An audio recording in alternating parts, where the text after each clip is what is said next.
वो अकेला वहाँ अपनी ड्यूटी कर रहा था, जहाँ चारों तरफ सन्नाटा था और दूर दूर तक किसी की कोई आहट तक नहीं थी। ठंड से उसका पूरा बदन काँप रहा था। उसके मन में डर भी था, क्योंकि किसी कारण उसका साथी आज ड्यूटी पर नहीं था और इस वजह से उसे रात में भी अकेला रुकना पड़ा था। तभी उसे कुछ चरमराहट सुनाई दी। उस गहरे सन्नाटे में ऐसी चरमराहट से उसका दिल दहल गया। ये किस मुसीबत में फंस गया यार, रात में मुर्दाघर की ड्यूटी। राम राम राम राम, पता नहीं ये रात कब ख़त्म होगी। वह काफ़ी घबराया हुआ था और इसी हालत में हनुमान चालीसा का जाप करने लगा। मगर ड्यूटी को ईमानदारी से करने की उसकी आदत थी। वह अपनी कुर्सी से उठा और हाथ में बैटरी लेकर आवाज़ की तरफ जाने लगा।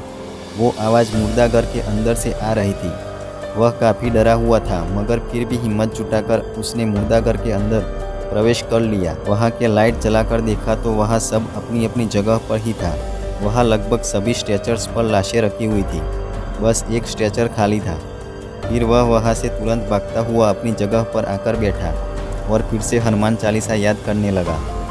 वह काफ़ी थक गया था, मगर उसे नींद नहीं आ रही थी। जैसे तैसे उसने अपना सर सामने रखी टेबल पर रखा और बैठे बैठे ही सो गया। फिर से एक चोर की आवाज़ हुई और उस आवाज़ ने उसकी नींद चुरा ली। फिर से मुर्दाघर में प्रवेश करने की उसकी हिम्मत नहीं हो रही थी। वह जगह पर ही थर्राने लगा। अचानक से मुर्दाघर का दरवाज़ा खुला और वहाँ से एक खाली स्ट्रेचर बाहर आ गया। उसके आसपास कोई नहीं था, फिर भी ऐसा लग रहा था जैसे कोई उस स्ट्रेचर को पकड़कर बाहर ला रहा है। कुछ ही पल के बाद वह स्ट्रेचर चौकीदार के सामने आ रुका। यह दृश्य देखकर चौकीदार की जान हलक में आ गई। देखते ही देखते उस स्ट्रेचर के आसपास धुआं सा उठने लगा और उस धुएं में उभर आई कुछ आकृतियाँ। ऐसा लग रहा था जैसे आत्माओं का झुंड आया हो। उनमें से एक आकृति बाकी सबसे अलग होकर चौकीदार के आसपास गोल गोल घूमने लगी। उस आकृति ने कुछ ऐसा घेरा बना दिया कि चौकीदार अपनी जगह से हिले बगैर ही स्ट्रेचर पर बैठ गया। उसके हाथ की बैटरी वहीं नीचे गिर गई।